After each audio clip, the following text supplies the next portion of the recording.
Il y aura peut-être un petit peu d'argent, mais pas non plus énormément. Ce ne sera pas la favorite, je ne pense pas. Non, je crois pas non plus. Qu'elle fasse partie des concurrentes en vue, je ne sais pas non plus. Mais voilà, il y aura certainement une cote qui sera spéculative, on va dire. On peut tenter un petit coup avec elle, je pense. Ouais, c'est vrai qu'on peut tenter le coup, mais il faudra qu'elle s'adapte à la ligne droite. Bon, a priori, comme toutes les autres. Hein. Si elle s'y adapte et si elle continue de progresser, d'aller dans le bon sens, comme on dit, elle peut bien faire. C'est une étoile bleue et ça semble assez logique. Deux concurrentes encore, peut-être pas forcément des premières chances, notamment avec Rebecca Fili. Il y a vraiment rien à se mettre sous la dent depuis le début de sa carrière. Sans être méchant pour l'instant. C'est vrai qu'elle vient d'échouer dans un handicap à Maison-Lafitte. Vous me direz qu'elle a été baissée de 2 kilos, qu'elle a fait partie de l'effectif d'un certain Robert Collet qui est toujours redoutable dans les handicaps. Donc, je ne sais pas quel va être son comportement. Elle n'a couru qu'à 4 reprises et certainement également insiste dans les handicaps, c'est vrai. Peut-être pour baisser au poids et pour un jour être capable d'en remporter un. Mais bon, c'est vrai que sur ce qu'on a vu, malgré l'entourage redoutable, la montre de Flavien Prat, c'est vrai qu'on a du mal à y croire. Pas d'étoile pour cette Rebecca Fili. On termine avec Kalevala, qui trouve une tâche quand même difficile, cette concurrente qui alterne l'obstacle et le plat. Pas avec une très grande réussite quand même. C'est vrai, quand on voit sa musique, elle n'est pas très harmonieuse cette année. Elle a beaucoup couru. Elle a de l'expérience, ça compte à ce niveau de compétition. Il y a l'expérience, vous avez raison. Il y a le numéro de corde, le numéro 5 qui n'est pas mauvais. Et sa situation sur l'échelle des poids qui ne cesse de dégringoler complètement. Alors ça paraît assez logique, vous allez me dire, par rapport à la musique qu'elle affiche. Mais voilà, peut-être qu'au bout d'un moment, elle se retrouve avec un poids plume. Ça va peut-être lui donner des ailes, non? Peut-être, c'est ce qu'on souhaite en tout cas à Richard Chottard. Il est vrai qu'elle avait quand même terminé 5e d'un réclamé sur les pentes de Compiègne, une performance qu'elle n'a pas forcément répétée, mais elle a couru depuis un obstacle. Et si Richard Chottard l'a engagée dans cette compétition, parce que certainement c'est un handicap moyen, c'est pas un gros handicap, loin de là. Une épreuve réservée au seul pouliche, donc on va voir ce que ça peut donner, mais son expérience peut lui permettre de grappiller une éventuelle 5e place, mais pas mieux. Ouais, peut-être. Allez, une étoile blanche. On s'en méfie légèrement de ce numéro 15. On va récapituler tout ça, on fait la synthèse.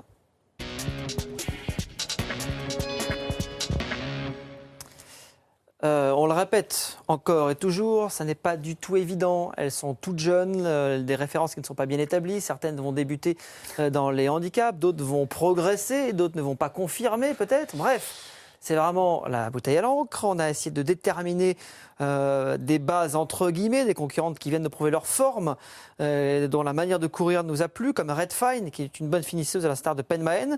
Chaslika, parce que Didier Prudhomme, c'est vraiment là où il met les pieds quand il engage dans les handicaps. 6, 7 et 9 se détachent légèrement. En deuxième chance, même si vous aurez peut-être remonté dans les favorites, Vainé, Las, Silini qui gagne en courage, course après course, Flûte enchantée qui conserve de l'expérience, Galaxy Star qui n'a pas si mal couru, qui était très chuchoté la dernière fois, Sakura Mambo, c'est plus le même parcours, mais a vraiment montré du mieux, et puis Blue Whip qui a été un peu malheureuse, qui peut être aussi une révélation. Dans les outsiders, Stracciatella peut créer la surprise, Space Lady aussi, pourquoi pas, la Chochira. À mon avis, on parle peut-être plus de 5e place, voire peut-être de 4e place avant le coup. Ou alors, s'il y a une vraie révélation, écoutez, ça sera la surprise, c'est la grosse cote à l'arrivée. On n'est pas à l'abri de ça. Et puis dans les délaissés, Fondolus et Rebecca Sfili, on demande vraiment à voir. Pour l'instant, on ne leur fait guère confiance. On termine avec le pronostic. Je sens qu'on ne va pas être forcément d'accord, mais c'est pas grave. On ne l'est pas toujours. C'est aussi le jeu, mon cher Lolo.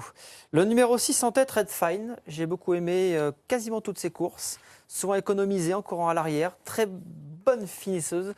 Belle pointe de vitesse. Et pourquoi pas?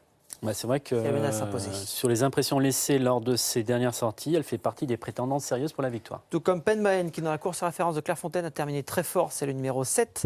Deux bons finishes aux 2 premières places devant Chaslika. Moi, je fais confiance à Didier Prudhomme. Et puis Chaslika, qui a devancé tout le monde dans cette fameuse course à référence de Clairefontaine.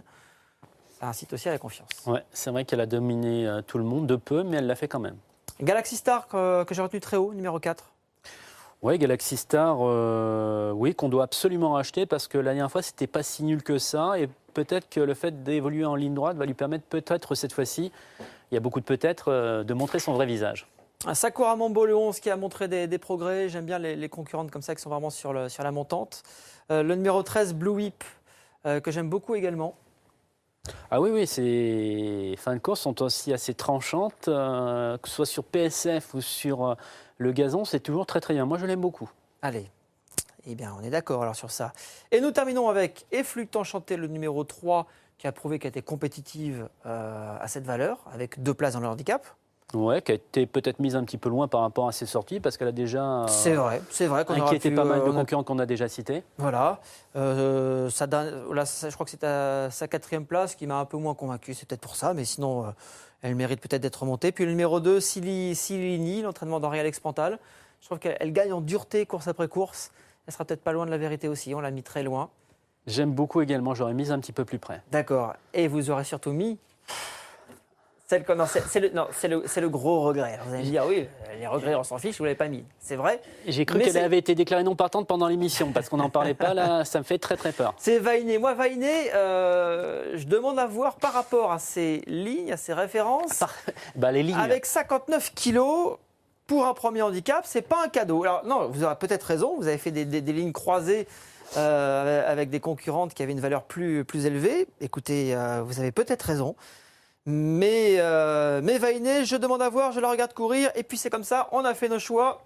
Monsieur Laurent Gaudard, merci beaucoup. À très bientôt, Julien. À très bientôt. Merci de nous avoir suivis. Et c'est à vous de jouer maintenant. Bye bye.